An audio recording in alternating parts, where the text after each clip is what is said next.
Svolítið sem við höfum talað áður og ég ætla að fá hérna nokkrar glærur upp. Það eru spurningar sem hafa verið spurða, já, fólk hefur spurt þessarar spurningar aftur og aftur í gegnum árin, af hverju lækna sumir og sumir ekki. Það er ábyggilega margir sem þurfa lækningu hérna í dag og Jesús vill að lækna þig. Ef við fáum næstu glæru, þá segir frumkirkjan, hún var í einingu, í kenningu þetta efni og þeir hófu einum huga bröst sín og báðum tákn og undur áður en komið var með hina sjúku á stræti í Jerúsalem. Og næsta glæra, og það var ekki trú eins trúboða sem færði lækningu, heldur trú alls safnaðarins, sem færði öllum lækningu á strætum Jerúsalem eftir að Kristur var upphafinn. Þannig það var ekki bara trú einhvers eins, heldur trú margra. Og ég með þetta hérna á ensku líka. Ef þú vilt. Já, ég mynd þú. Já, sérðu þetta hérna? Nei. Já. Ok. Allt í lagi. Tóku þetta því, það var ekki bara trú einhvers eins, það skipti máli ef allir trúa, saman. Ja, næsta. Andansfyllt biðjandi kirkja skapar andrúmsloft sem auðvelt fyrir Guð að starfa. Þannig ef við erum öll í andanum og biðjum saman, þá kemur andrúmsloft það sem gott fyrir Guð að starfa. Við opnum fyrir Guð með því að biðja. Við opnum fyrir Guð með því að vera biðjandi og í sameiningu opnum við fyrir Guð. Þá skapast andrúmsloft sem heilagur andi sjálfur og sem djöfullinn vanmetnugur gegn. Já.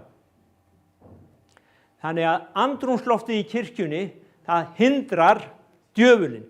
Djöfullinn leggur á fólk sjúkdóma. Í sumum kirkjum má ekki nefna hann á nafn, en sjáðu til, það væri engin synd í heiminum ef það væri ekki fyrir djöfullinn. Það væri engin sjúkdómar ef það væri ekki fyrir djöfullinn. Það væri engin sorg og armæða ef það væri ekki hann sem blekkti mannin í upphafi. Ok? Við erum að tala af hverju lækna sumir en ekki allir. Þetta eru frásagnir frá Ástralíu. Í Ástralíu á árunum 20 til 40 þá var mikil lækningavakning og þeir fundu þetta út að það var ekki einstaklingurinn sem skipti máli, það var ekki predikarinn, það var allur söfnuðurinn. Og þeir segja að það var mesta kraftaverkum þar sem bænaraldan reis sem hæst. Amen. Þar sem kirkjan var biðjandi. Næsta. Af hverju læknast ekki allir? Hérna eru nokkrar ástæður og þetta úr bók sem heitir Kristur læknirinn, Christ the Healer, og hann segir, höfundur þessara bókar, þeir predikuðu í Kanada, þeir voru með vakningasamkomur í Kanada, þar sem að komu fleiri 1000 manns kvöld eftir kvöld og það er sagt að það voru 12.000 manns sem frelsuðust á einni viku og fleiri, jafnvel álíka margir sem læknuðust. En Bosworth hann segir það sem hindrar lækningu, það eru erfikenningar manna. Einn segir að Guð sé höfundur sjúkdóma og hann sé að leggja sjúkdóma á okkur. Ef við trúum því, að þá byggjum við ekki til Guðs. Ef við trúum því. Nú, svo er það ein hefðin sem segir að Guð sé, hann sé, ég var búinn að segja þetta, síðan er það að tími kraftaverka sé liðinn, suma kirkjur kenna það, Guð lækna ekki lengur í dag. Og svo er það, Guð, hann vill ekki lækna alla, hann lækna bara suma kenna það. Þetta hindrar okkur í að trúa því að Guð vilji lækna mig. Og svo er það sumir sem biðja, læknaðu mig ef það er þinn vilji. Það er alltaf Guðs vilji. Það er alltaf Guðs vilji að lækna þig. Alltaf. Og svo er það fleitnin hans Páls og það er lestur út af fyrir sig sem við höfum tekið fyrir nokkrum árum. Að sumir halda að Páll hafi verið blindur eða veikur og ég segi alltaf að ég vildi óska að fleiri yrðu blindir eins og Páll.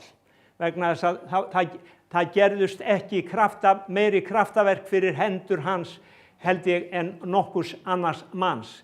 Og hann fór víðar að predika fagnaðarendi, hann var í sjávarháska, hann var fastandi, hann var hungraður, hann var barinn. Var hann sjúkur? Kannski var hann sjúkur einhverja daga eftir barsmíðar. En þetta eru þessar hindranir.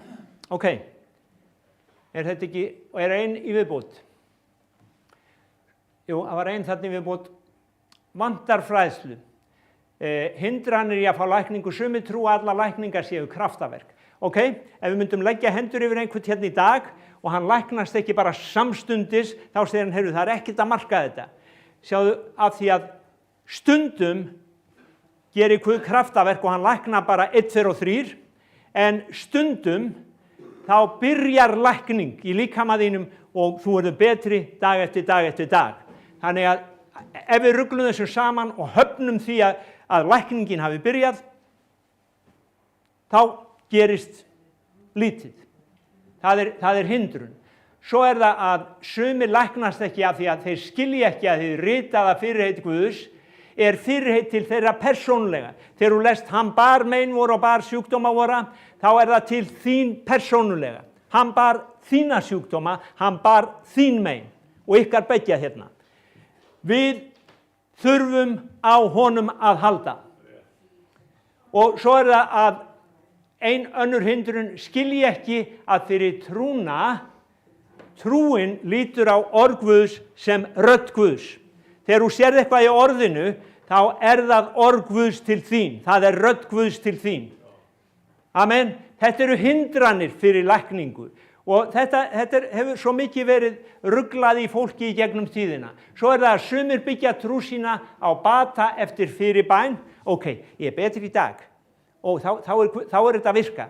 Og ég er verri í dag, þá er þetta ekki að virka. Betri í dag, þetta er að virka. Verri í dag, ekki að virka. Nei, sjáðu, ef að konan mín lofar mér einhver að gera eitthvað, þá treysti ég að hún geri það, hvernig sem mér líður í dag eða á morgun. Ef að Guð hefur lofað mér einhverju, þá treysti ég því að hann gjöri svo, hvernig sem mér líður. Ég set traust mitt á hans orð. Amen. Og það eru nokkrar ritningar hérna sem við ætlum að skoða. Ég ætla að lesa hérna frásögu. Og þeir eru búin að heyra þetta oft. En við þurfum greinilega að heyra það enn einu sinni vegna þess að við viljum sjá þetta gerast í kirkjunni okkar. Og hér er John D. Lake, hann segir svo frá, það var árið 1913 að ég var að halda samkomur í Chicago. Ég fekk símskeyti frá spítalanum í Detroit sem sagði, sonur þinn Otto er með taugaveikis hittasótt og ef þú vilt sjá hann, komdu strax. Af hverju, það var engin lækning við taugaveikis hittasótt þá. Ef þú vilt sjá hann áður en hann deyr. Það var það sem þeir meintu. Ég flýtti mér í næstu lest og kom í tíma. Bað fyrir syni mínum og Guð læknaði hann á 5 mínútum. Ég var hjá honum í 2 daga eða þar til hann var komin á fætur og búinn að ná fullum þrótti. Síðan líða 5 vikur og allt í lagi, en þá mér til mikilla furðu fæ ég annað skeyti og honum hafði slegið niður og fengi hittasóttin á ný. Svo ég sneri aftur til hans og í þetta skiptið var engin dýrðar uppljómun Guðs eins og í fyrra skiptið. Allt var kalt eins og stál og ég var meðvitaður kraft djöfulsins. Það getur þessu. Ég var meðvitaður kraft djöfulsins. Ég gat ekki beðið upphátt. Ég settist niður við rúmið og sagði í sálu minni, jæja djöfull, komdu þér að verki deddan ef þú getur. Og ég satt þar 5 daga og 5 nætur. Hann fékk ekki lækningu samstundis eins og í fyrra skiptið. Það var lækningaferli. Vegna þess að sála mín náði sambandi við Guð og ég hélt fast. Ég satt með munnin lokaðan, yfirgaf ekki rúmið hans fyrir en verkið var fullkomnað. Þú getur læknast á augnabliki í dag og á morgun, en í næstu viku eða mánuði þegar þú þarft á lækningu að halda, þá þarft að sækja hana hægt og rólega. Það er ferli. Guð starfar ekki alltaf eins, vegna þess að kringumstæður ekki alltaf þær sömu. Hér er það sem við svo oft missum marks, segir John D. Lake. Í stað þess að biðja aftur á morgun og aftur hinn daginn, þá gefumst við upp.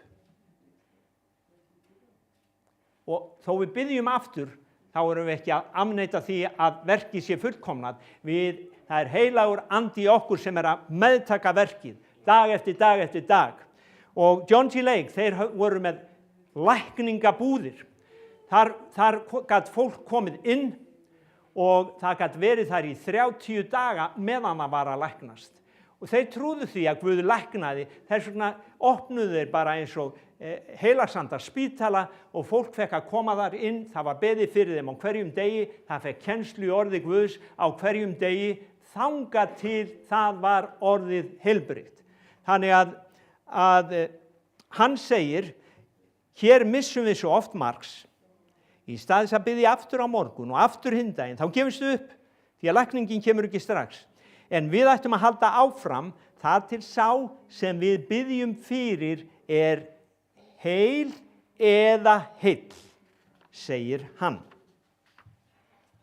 Amen. Þannig að þarna sjáum við, hann fekk kraftaverk einn daginn, en síðan þurfti hann að bíða, og ég er ekki viss að margir hefðu farið í skóna hans þarna að sitja yfir drengnum í 5 daga. Hann gat ekki beðið, það var allt svo kalt. En við ætlum aðeins að tala lækningu í dag og ég trúi því að Jesús Kristur, sjáu þið, hann gekk hann gerði gott, hann græddi alla sem að djöflunum voru undirokaðir, hann gekk hann var í líkama á jörðinni, í dag er hann með okkur í heilugum anda. Og ég trúi því að hann sé sá sami í andanum og hann var í líkamanum. Hann er ósýnilegur, en hann það segir í Mattheusar Guðspjalli 9. kapla að hann sem sagt læknaði alla þá sem sjúkir voru, 35. og 37. vers, og hann flutti fagnaðarendi ríkið, læknaði hvers kyns sjúkdóm og veikindi, og svo sjáum við að þegar hann sá mannfjöldan, hann kenndi brjóstum hann. Ef þú ert veikur þá kennir Jesús Kristur í brjóstum þig. Hann elskar þig, hann þráir að lækna þig, hann þráir að ná til þín. Og síðan segir að hann læknaði alla þá sem þurftu. Og mér langar að segja það eru 2 heilbrigðiskerfi til. Og við höfum heilbrigðiskerfi sem ég er mjög þakklátur fyrir, sem ég kalla hið neðra. Það eru læknarnir okkar allt og við notum þá og við erum þökkum Guði fyrir það. En svo höfum við heilbrigðiskerfi sem er hið efra. Og sjáðu til, margir hafa farið og reynt allt sem neðra kerfi getur boðið upp á og þeir fá ekki lækningu. Það er dæmi konu í Markús 5 sem hafði eitt aleigu sinni lækna en enga lækningu fengið. Og hvað gerði hún? Hún fór og hún fekk að snerta efra heilbrigðiskerfið, hún fekk að snerta bara klæðafaldi Jesú og hún hafði eitt aleigu sinni, mörg ár verið veik og hún bara snertir Jesú og hún er læknast samstundis. Jesús Kristur hinn sami í gær og í dag. Hann hinn sami hér inni og hann var þá. Og þess vegna erum við að tala þetta, að ef að við í Postulasögunni 5:16 segir að Postulasagan 5:16 segir að einnig kom fjöldi fólks frá borgunum umhverfis Jerúsalem, flutti með sér sjúka menn, þjáða af óhreinum öndum, þeir læknuðust allir. Ef við skoðum ritninguna í Postulasögunni 5:12, þá segir að fyrir hendur postulana gerðist mörg tákn og undur. Allur söfnuðurinn kom einum huga saman í súnagöngum Salómons. Allur söfnuðurinn kom einum huga. Og það ástæðan fyrir að ég vil tala þetta í dag, að við sjáum öll, og við skiljum öll, og við viljum öll taka þátt í því að leyfa Jesú að lækna okkur í dag. Að skapa það andrúmsloft að Jesús geti komið, heilagur andi geti komið og læknað hvern og einn sem sjúkur hér í dag. Hann hefur borið sjúkdómana á krossinum, við eigum lagalegan rétt á lækningunni. Amen. Þannig að allur söfnuðurinn. Amen. Eru þið sammála? Viljum við biðja saman? Viljum við sjá Jesú gera kraftaverk í dag? Amen. Í Jakobsbréfinu okkur sagt, biðjið hver fyrir öðrum að þér verðið heilbrigðir. Við eigum ekki að biðja að Guð, hann sé með þér í sjúkdómnum, hann hjálpi þér í sjúkdómnum. Nei, við eigum að biðja og hann hjálpi þér að vera veikur nógu lengi til að geta kennt þér eitthvað. Nei, við eigum að biðja að þú verðir heilbrigður. Amen. Biðjið hver fyrir öðrum að þér verðið heilbrigðir. Og þetta eitthvað sem okkur sagt að gera. Og við eigum að gera þetta. Við eigum að biðja hvert fyrir öðru að við verðum heilbrigð. Orðskviðni 4:20-22 segir okkur: Son minn, gef gaum að ræðu minni, hneig eyra þitt á orðum mínum, lát þau víkja frá augum þínum, varveit þau innst í hjarta þínu, því að þau líf þeirra öðlast þau og lækning fyrir allan líkama þeirra. Amen. Sjáðu til, hér segir: lát þau víkja frá augum þínum. Hérna byrja baráttan, hérna byrja togstreitan milli þess að ég með verk í fætinum, ég með verk í maganum, ég með verk hér, og orðið segir að ég sé heilbrigður og ég sé ekki orðið og ég næði ekki af því að verkurinn hindrar mig. Þannig að þetta barátta, og þess vegna segir hann: ekki láta þetta víkja frá augum þínum. Ég man þegar ég var að koma inn til Siglufjarðar á trillunni minni forðum og það var viti og ég horfði á vitan, ég lét ekki vita ljósið, ég var með kompás, ég var ekki með nein siglingatæki, vitin var mín eina von. Og ef ég sá vitan, þá vissi ég að ég var á leið inn að firðinum. Og það eins með þetta, ef við sjáum orðið og leifum því að vera: ég heilbrigður fyrir hans benjar, ég heilbrigður sem ég sama hvað gengur á, hann læknirinn minn, og sjáu þið að þá byrjar eitthvað að gerast. Og ég man að ég fór í neðra heilbrigðiskerfið einu sinni og þá þurfti ég var með sveppasýkingu í tá eða einhverju og læknirinn segir við mig: heyrðu, ertu tilbúin að taka slaginn? Og ég sagði: hvað þýðir það? Já, þú þarft að taka þetta meðal í einhverja 2-3 mánuði. Og já, ég var tilbúin í það og það lagaði málið, en hver tilbúin að taka þetta meðal í 2-3 mánuði án þess að sjá nokkuð?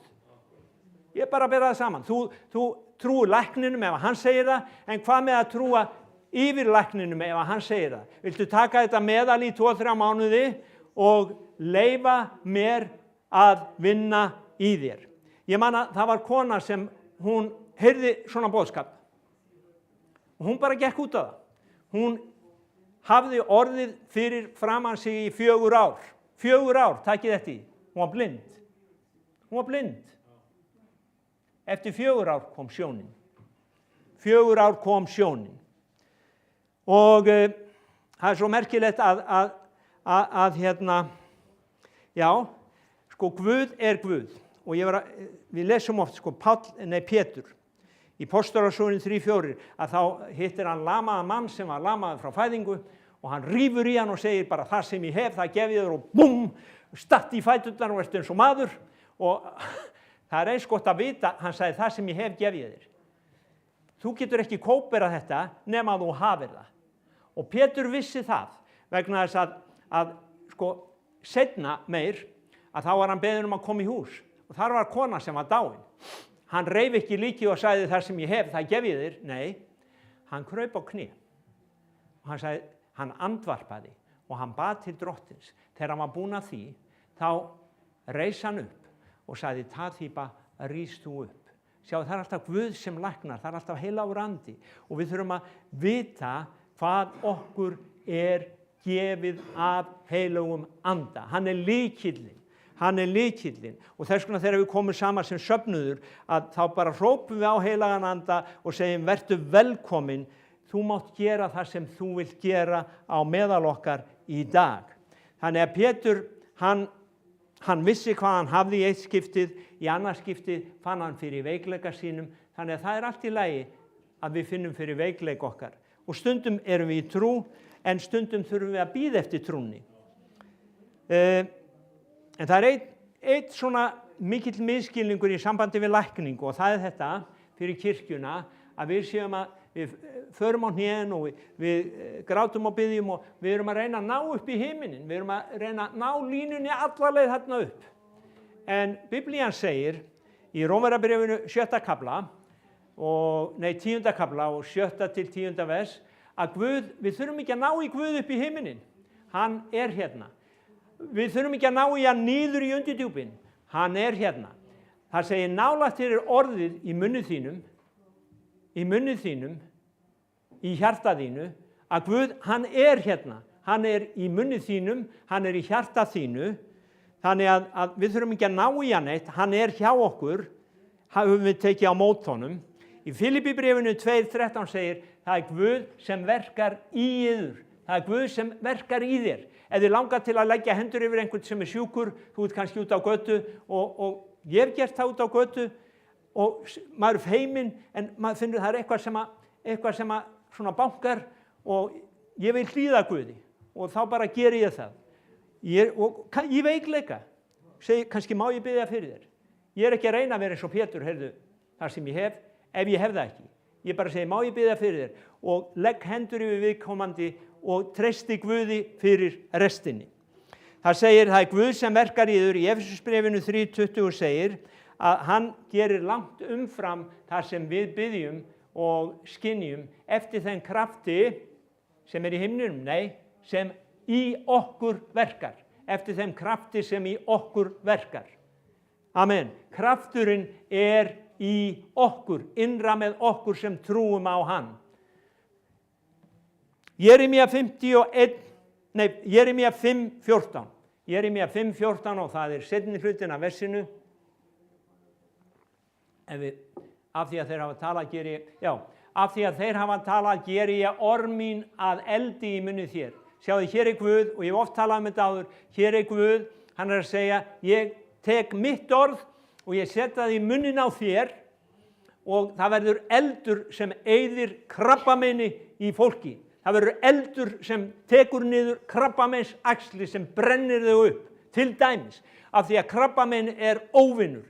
Hvers konar sjúkleiki óvinur okkar og orð Guðs eldur sem eyðir óvinum okkar. Bakverkur eða brjósklos, það óvinur. Það hindrar okkur að vinna, það hindrar okkur í að gera það sem við viljum gera og Jesús, hann vill lækna okkur. Hann vill lækna okkur og hann læknirinn okkar. Hvort sem það verður ferli eða kraftaverk. Annarkvort það ferli eða kraftaverk. Bara ekki henda því frá þér. Byrja að þakka Guði á hverjum degi. Þegar ég var yngri, þá var ég bakveikur. Ég veit að vera í belti og stundum fór ég í baklás og ég hef ekki fengið þetta í mörg ár. Ég bara gekk út á orð Guðs og byrjaði að játa það og þakka honum fyrir það að hans orð virkar fyrir mig. Amen. Þannig að orðið verður eldur í munni þínum. Í Galatabréfinu segir 6:9 að við munum uppskera ef við gefumst ekki upp. Á sínum tíma munum við uppskera ef við gefumst ekki upp. Og Thomas Edison, hann besta, sjáðu til, þegar við erum að tala uppskeru, að þá einhver búinn að sá og við erum að bíða eftir uppskerunni. Thomas Edison, hann fann upp ljósaperuna ef ég man rétt og hann segir, sjáðu til, það var ekki komið ljós fyrir en að hann fann upp þessa peru. En aflið til að gefa ljós var til staðar. Og hann sagði, ég er búinn að finna 10.000 leiðir sem að virka ekki. Ég er búinn að finna 10.000 leiðir sem að virka ekki. Svo sagði hann, en það er betri leið og ég ætla að finna hana. Og hann fann hana. Og sjáðu til að stundum erum við að biðja og gera þetta, að sjáðu, við höfum kraftinn en stundum kunnum við ekki að nota hann. Krafturinn er alltaf til staðar, en málið er að við getum notað hann. Og ég var að hugsa bara hérna, það kom svona hugmynd, ef að ég myndi gefa honum Snorra húfu, og hann þarf á húfu að halda, stundum, já. Ok, svo kemur einhver hérna, ég segi hérna, Snorri, ef þú tekur þessa húfu, ef þú setur hann á höfuðið á þér, þá ertu læknaður. En leið og ég rétt honum húfuna, þá grípur bersinn í hana. Og hann nær ekki að setja húfuna á höfuðið. Og hann læknast ekki. Og svo byrjar að togast á. Og þetta er stundum baráttan sem við eigum í, að með orðið, að halda fast í orðið, að halda fast í trúna, að það er tog. Óvinnurinn vil slíta þetta af okkur. Og þess vegna er að það er svo mikilvægt að kirkjan standi saman. Ef ég er nú búinn að gefa Snorra húfuna og ég er búinn að segja honum að hann læknist og Bergsteinn hérna, hann bara vill ekki að hann læknist, að hvað gerum við þá? Þá bara förum við og við hjálpum Snorra og við bara stoppum þennan mann.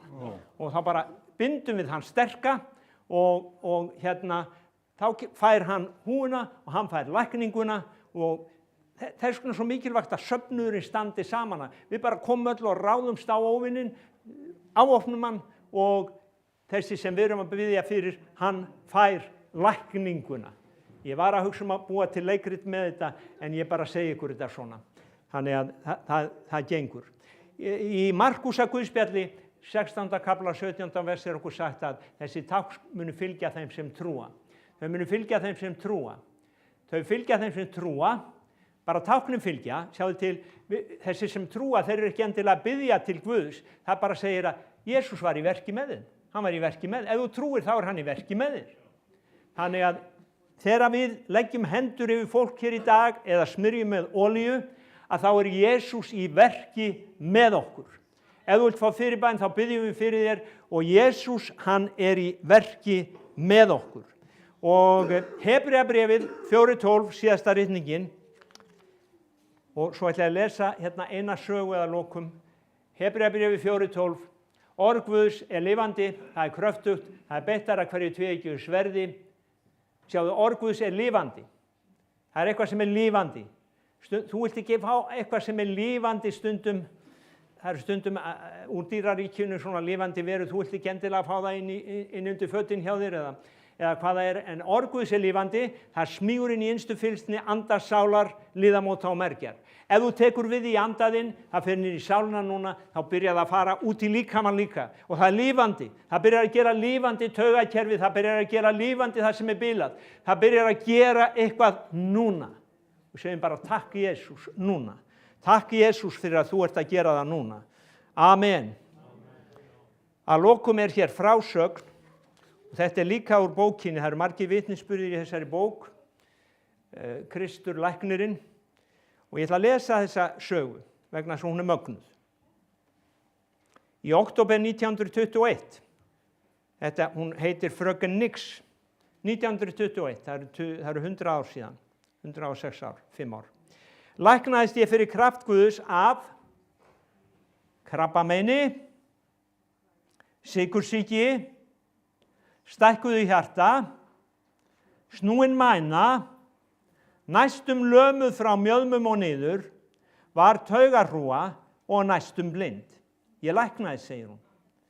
Vil ég heyra þetta aftur? Krabbamein, sykursýki, stækkað hjarta, snúin mæna, næstum lömuð frá mjöðmum og niður, taugarhrúga, næstum blind. Hafði þjáðst af krabbamein í 1,5 ár, hin veikindin í 7 ár. Gat aðeins gengið með hækjur, þegar ég fór út var ég í hjólastól. Læknirinn sem meðhöndlaði mig sagði að ég væri þjáðasta manneskja sem hann hefði séð. 12. október það ár fékk ég slæmt verkjakast, sendi eftir lækninum. Hann sagði þú á 10 daga og lifa það. 10 daga.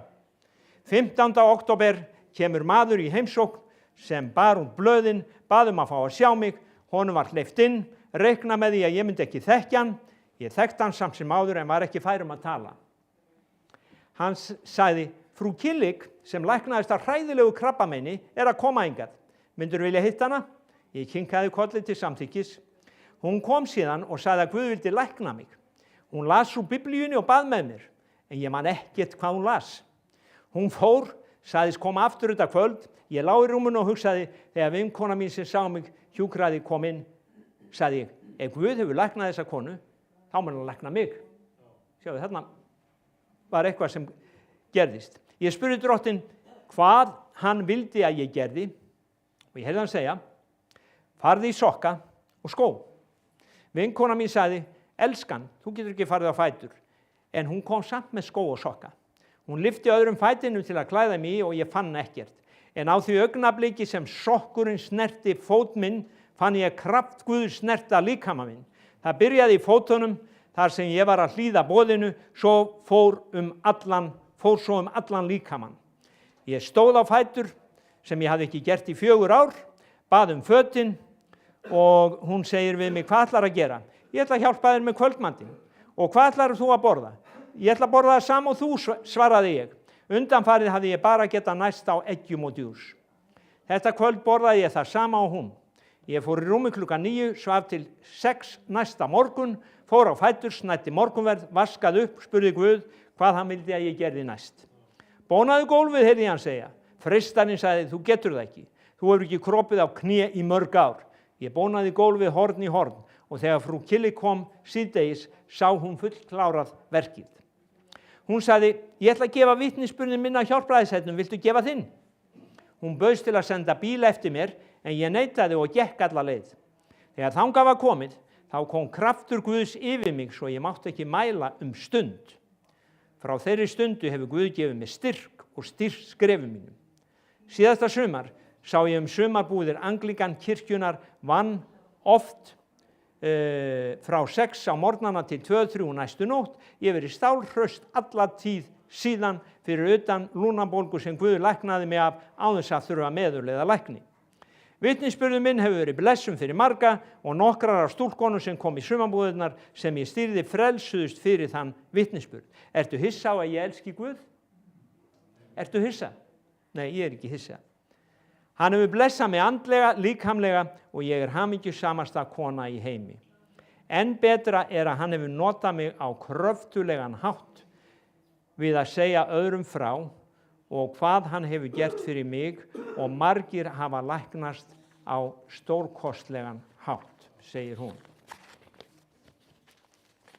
Þannig að við sjáum svo oft í Biblíunni að lækning getur átt sér fyrir stað þegar einhver trúir. Jesús sagði við konuna með blóðlátið, trú þín hefur læknað þig.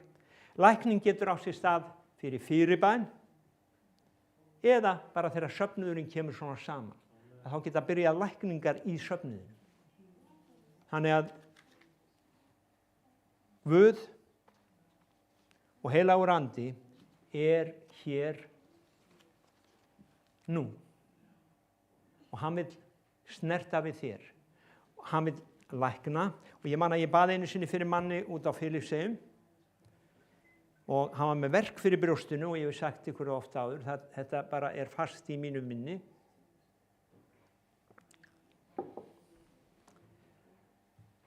Og ég legg hendur yfir hann og ég segi, verkurinn farinn?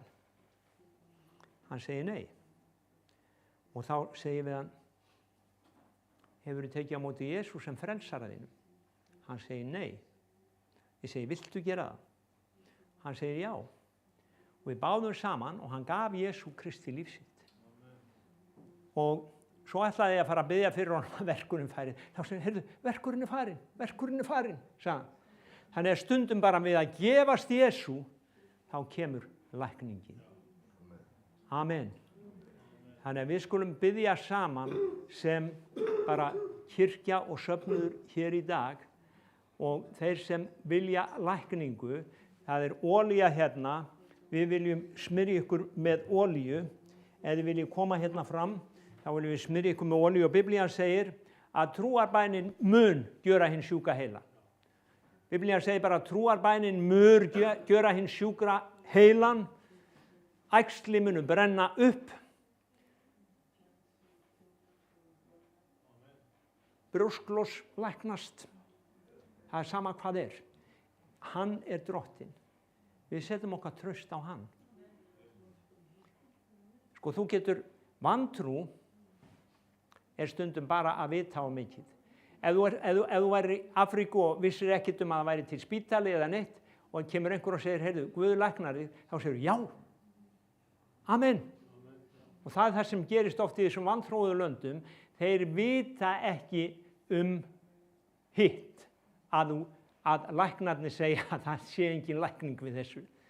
En Biblían segir, ef við tökum vitnisburð manna gildan, og við gerum það, og ég segi aftur þakklátt fyrir lækna, en þá vitnisburður Guðs meiri. Þannig að ef þú vilt fyrirbæn í dag, við ætlum svo að ganga að borði drottins og minnast fórnardauða hans, við ætlum að enda á því, og ef þú vilt fyrirbæn, þá skulum við biðja fyrir þér. Ef þú vilt koma hérna fram, þá skulum við biðja fyrir þér. Og svo göngum við að borði drottins og við leifum bara heilugum anda að starfa. Við ætlum að syngja hérna áður en við brjótum brauðið fyrir hans benjar, erum við heil. Þú mátt smyrja mér á. Já. Amen. Það sykursýki. Hér sykursýki og við bara trúum því að það sem Guð segir sé sannleikur. Amen. Og að drottinn muni lækna Snorra hér í dag í nafninu sem æðra öllum öðrum nöfnum. Drottinn við meðtökum frá þér núna. Amen.